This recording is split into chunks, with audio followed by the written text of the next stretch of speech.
Hello, this is Playspaced. Back again for another month. I don't have a guest again, but next month I'm excited to summon up one of my close friends. She's an absolute angel. So yeah, that'll be good. But this month it's just me again. So I wanted to talk about things in general. So to make this show, and I'm sure other people have spoken about this kind of thing, to make the shows that you make, you have to source inspiration from different things. And for myself, I source it from my own knowledge built up over the years, the people around me, the internet, books, and other forms of media. I think I, like most people that are doing this kind of thing in the arts, piece it together. I don't know how coherently, but I think that's what's great about doing your own thing. Does it really matter that I'm not presenting you with like an academic essay or something? I'm just presenting you with myself. So essentially, I hope you are enjoying it and we can have fun together. And thank you to all the people that have listened, whether you know me or not before this. But yeah, I think a few of my friends are listening, so that's good. Anyway, cool. So this month we're looking at mythology within music and queerness within music, kind of mashed together.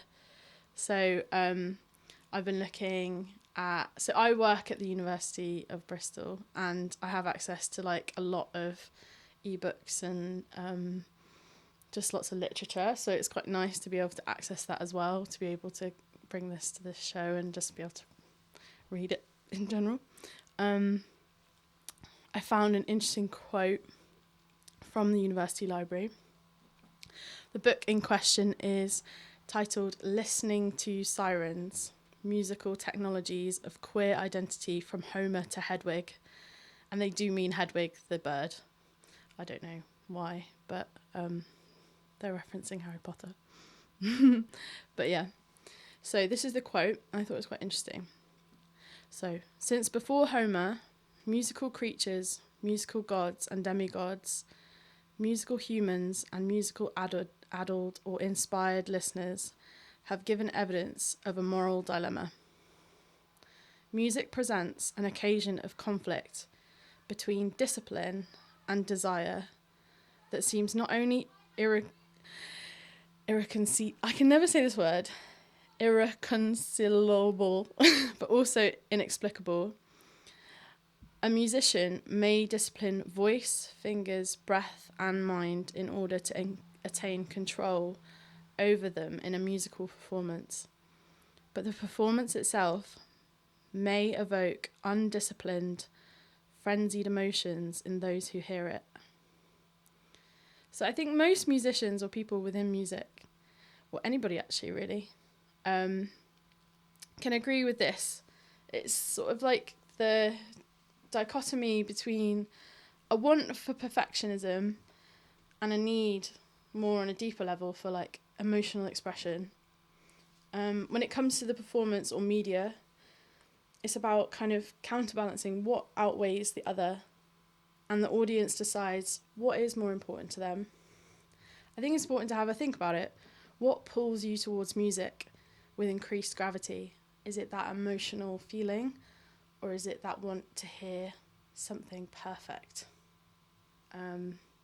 It's about the audience and about the creator. Yeah, so I thought it was a really interesting quote. I've always really loved to read classical literature and other mythologies.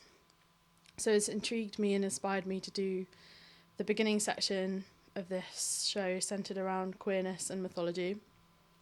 I'm just going to play some stuff related to it, essentially.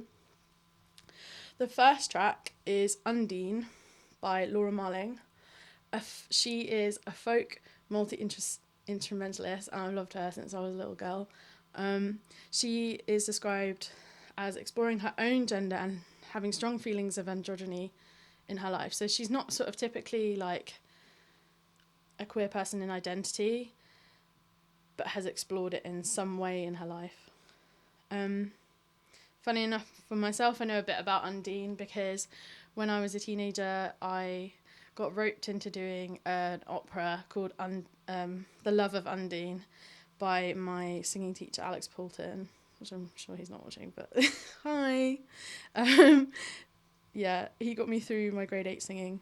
And it was kind of funny because they made us wear these outfits that made us look like jellyfish, which was quite amusing. Basically, Undine is a water nymph who becomes human when she falls in love with a man, but is doomed to die if he is unfaithful to her. So it's a little bit like the story of Little Mermaid. That thing of if the man does not fall for her, she is the one doomed to die, which is pretty depressing because that's just like her having to coerce a man into love. That's a bit weird. But yeah. And I'm just going to play a track. Hopefully it plays.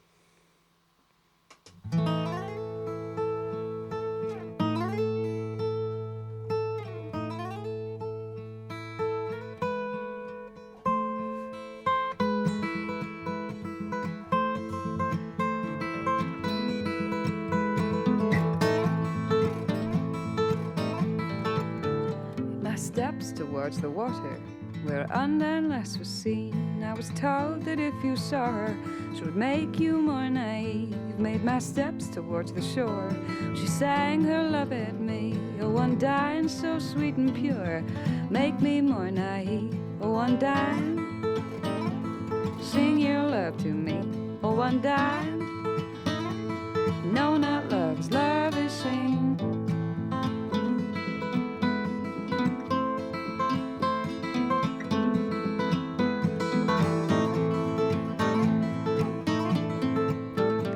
Ropes around my wrist, and the tide pulled at her hair, pulling her away from me and me away from there. Yes, the water tried to take her, tried to make poor Undine high, but she fought herself against it.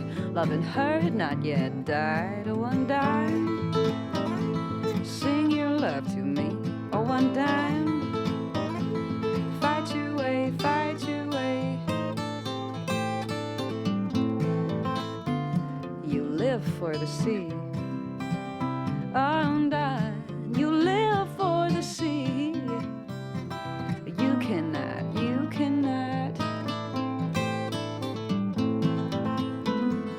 What's going on in there? What's going on in there? Let me in. It was cold there in December, so I took my coat and left Undine by the embers.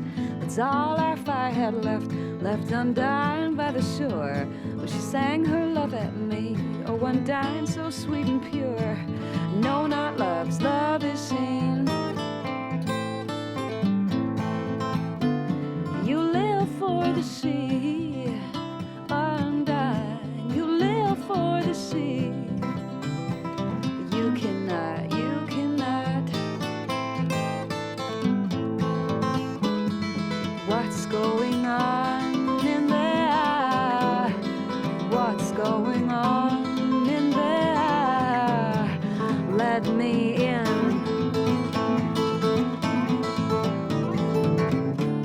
You live for the sea, Undine. You live for the sea. You cannot, you cannot, you cannot love me.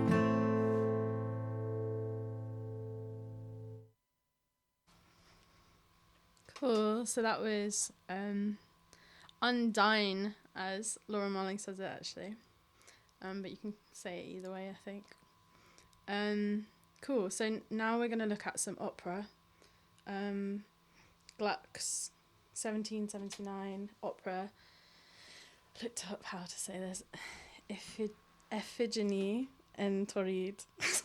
And the characters are Oreste and Pylade. They may not have been specifically intended as queer, but they've been presented as such by some authors during the Roman era, and a lot of the directors that have directed operas for Gluck. Couple this with their intensely intimate relationship and the lack of romantic interest in women, and you can see why many of these directors have staged the opera as if they were lovers. This next piece is called La calme rentre dans mon cœur. Calm has returned to my heart. And yeah, if you hate opera, turn it off right now, but I'm going to go for it.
Cool.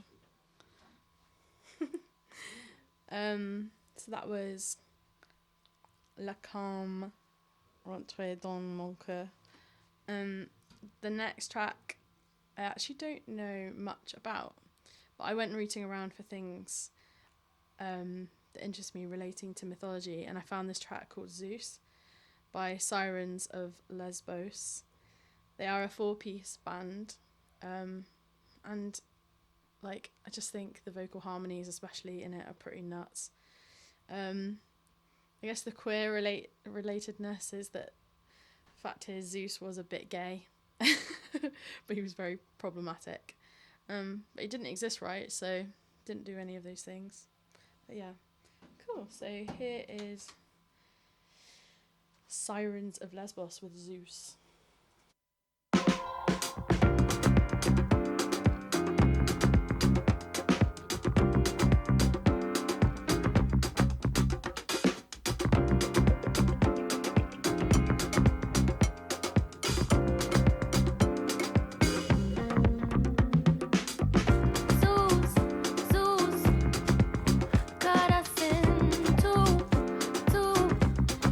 We were rolling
like that bit at the end where it goes like, and it just echoes out.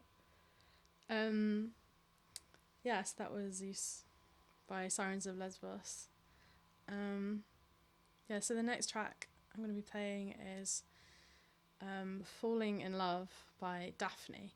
Now Daphne, if you don't know, has another name. They're called Caribou, which a lot of people know them by more. But I really like a lot of the tracks that he's created as Daphne. I think they're really cool. Anyway, so in general, just to mention a bit of Greek mythology, actually a lot of Greek mythology specifically contains a lot of queerness. There were a lot of thruples, especially a lot of thruples. The next track I'm going to play is Daphne, and it's spelt differently, but Daphne was a water nymph, sort of similar to Undine. There's also some sort of sheep herder, I think, called Daphnes, so you could relate it to either. I'm not sure why Caribou or changed. Well, I do. Well, I looked it up. They changed their name to the alias just to kind of have a change, but they also changed their name like multiple times due to like lawsuits and things like that. But I don't know why specifically they changed it to Daphne, but it's a cool name. Anyway, I like the way this track, it sort of, if you've got headphones on, if you've got dual speakers, the track sort of pans quite a lot sort of around, as if it's like a sort of circular, it feels quite circular.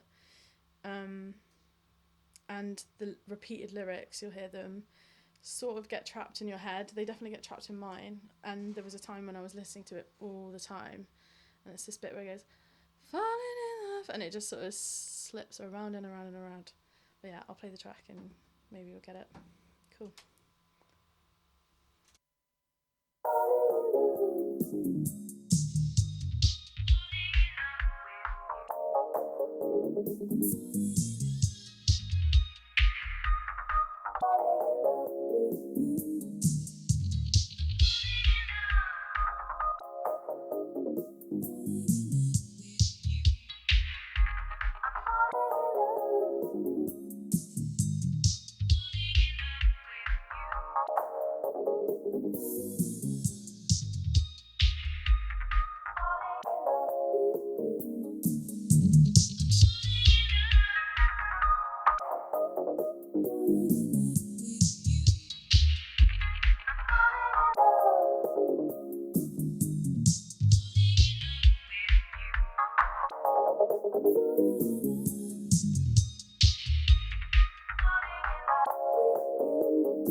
Cool, I hope you see what I mean by it literally just goes in like one big circle, like, and then comes back around. Yeah, it's cool. Cool, so that's kind of the end of me looking at queerness in mythology. There is a lot related to queerness mythology within academia and other sort of books, and there's a lot of fan fiction related to it as well, if you ever want to look that up. Bit of kinky shit, so yeah. Cool, so next up I'm going to be playing some tracks for you guys. I'm basically just doing what I usually do, which is just like play through some stuff, like a little sort of mix, sort of set, sort of thing. Yeah. And I've literally just picked out random things that I like, because that's how I roll. But yeah. Cool. We will start with La Farsa by London Underground. London Underground. It sounds wrong when I say it, but it is that. Yeah. Cool. See how it goes.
Hello from the children of planet Earth.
Hello from the children of planet Earth.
breath and follow with me. Me. Follow me. Follow.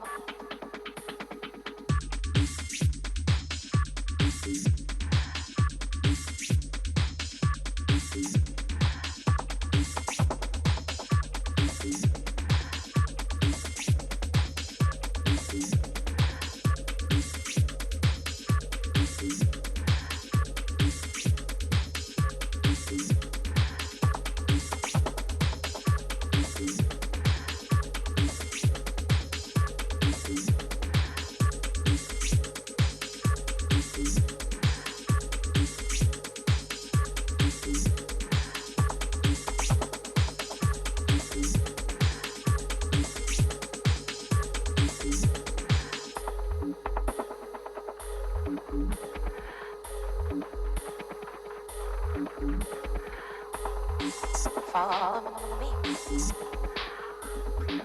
Follow me. Follow me.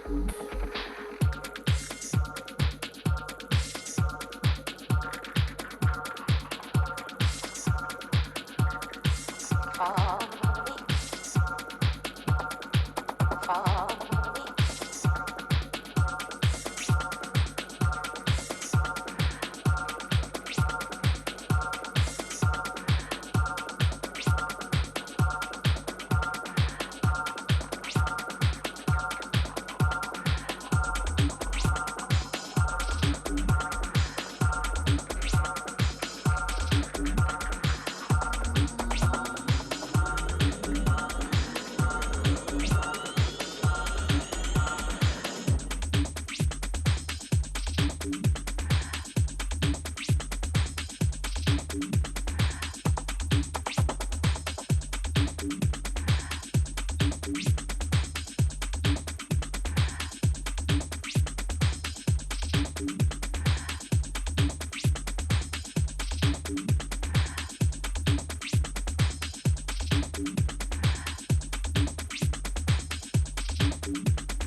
Follow me.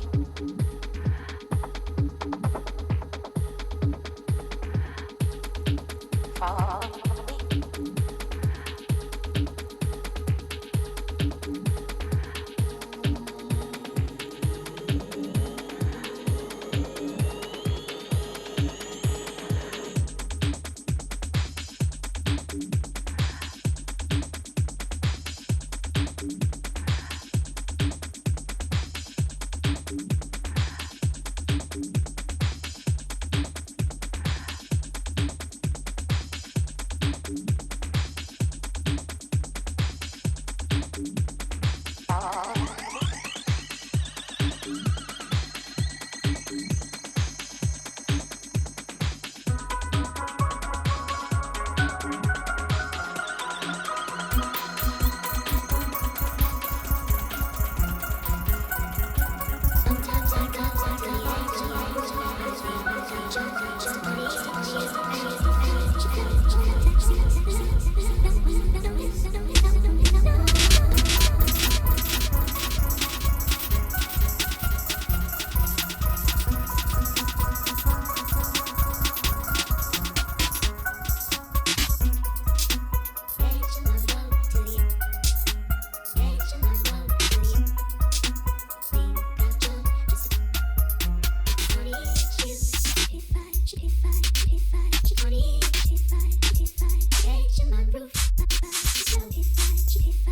me.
speeding up the heartbeat, banging in my chest. When you put it on me, you relieve my stress.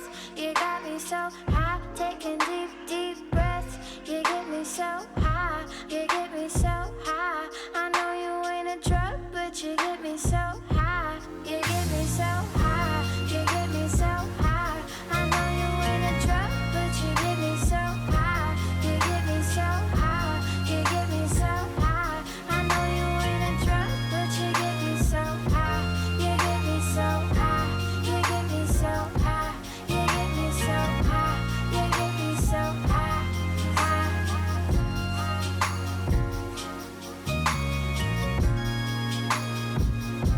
You got me so turned up.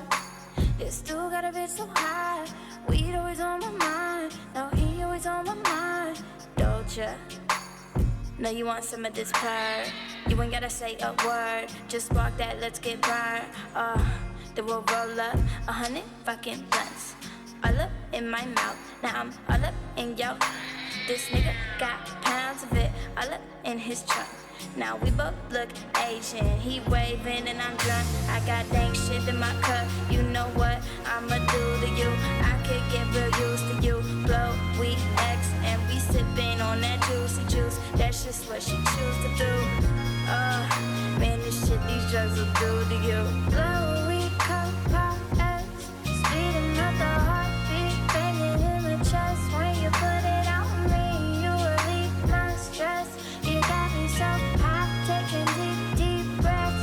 You get me so high, you get me so high. I know you ain't a drug, but you get me so high. You get me so high, you get me so high. I know you ain't a drug, but you get me so high. You get me so high, you get me so high. I know you ain't a drug, but you get me so high. You get me so high, you get me so high. You get me so high, you get me so high, high.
Cool, so that was that. I did some improving there because some of the tracks aren't working. But yeah, I really hope you enjoyed that. That last piece was, if you didn't recognise it, was Claire de Lune by Debussy, which, to be honest, like, unfortunately just reminds me of that scene with Robert Pattinson and Kristen Stewart in Twilight, them falling in love, which always makes me laugh. Yeah, and what other tracks did I play?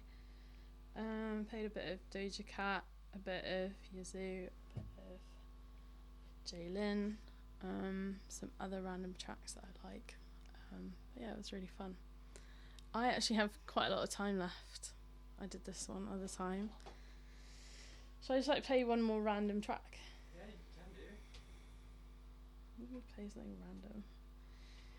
Do you know what I really want to play? I really want to play some... Just going to think about it. I really love a bit of jazz. So we're going to find some jazz. I'm going to find it. Oh, actually, play some Latin. Which one? You're just listening to me figure out my life, right? Let's play that one. Cool, so this is Carlos Puebla.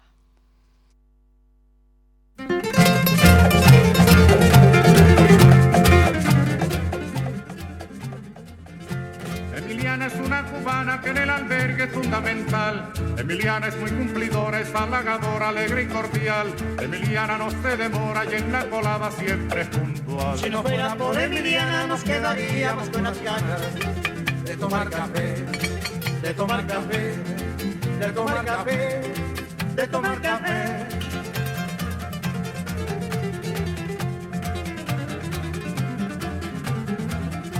Emiliana por la mañana piensa en nosotros, piensa en usted. Se levanta muy tempranito y en un ratito cuela el café y reparte en cada buchito todo lo bueno que usted le dé. Si no fuera por Emiliana nos quedaríamos con las ganas de tomar café, de tomar café, de tomar café, de tomar café.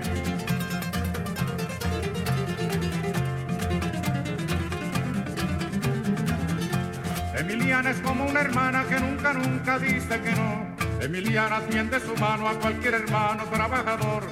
Su sonrisa es como la brisa por la mañana en que alumbra el sol. Si no fuera por Emiliana nos quedaríamos con las ganas de tomar café, de tomar café, de tomar café, de tomar café.